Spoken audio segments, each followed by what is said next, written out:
Outre son talent, Clémentine Célarié est connue pour son énergie et son franc-parler.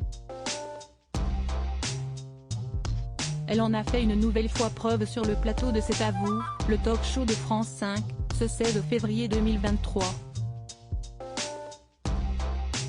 Elle a été interrogée par Anne-Elisabeth Lemoine et son équipe à l'heure de la promotion de son spectacle Une vie d'après l'œuvre de Maupassant, au théâtre du Petit Saint-Martin à Paris.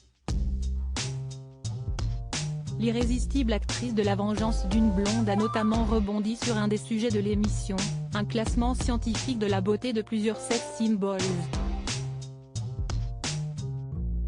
La perfection de leurs traits ainsi valu à des stars tels que Reggae Jean Page, Robert Pattinson ou encore George Clooney d'être mis en lumière. En terminant sur l'idée que le charme, ça ne se mesure pas, l'invité confie alors une anecdote sur une personne qui lui a fait une sacrée remarque sur son physique, ainsi que sur celui d'une amie, actrice également.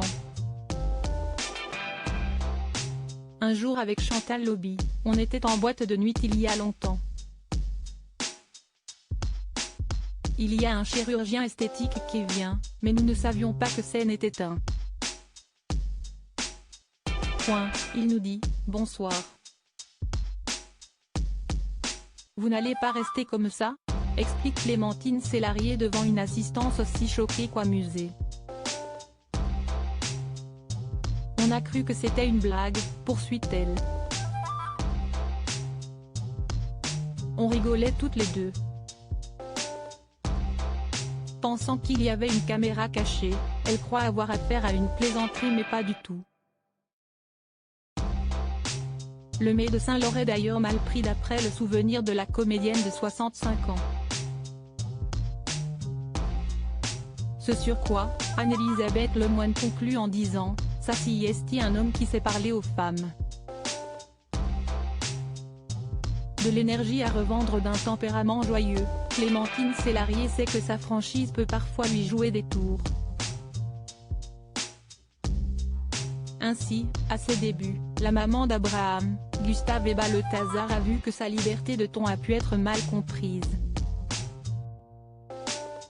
Si elle ne regrette pas sa façon de faire, elle a également utilisé cette force pour parler de sujets délicats, comme le cancer qu'elle a affronté et dont elle parle sans tabou. J'avais écrit ce livre pour parler de la guérison, confiait-elle sur le plateau de Quelle époque. Parce que le cancer est égal à la mort dans la tête des gens et si est pour ça que, pour moi, il faut absolument en parler.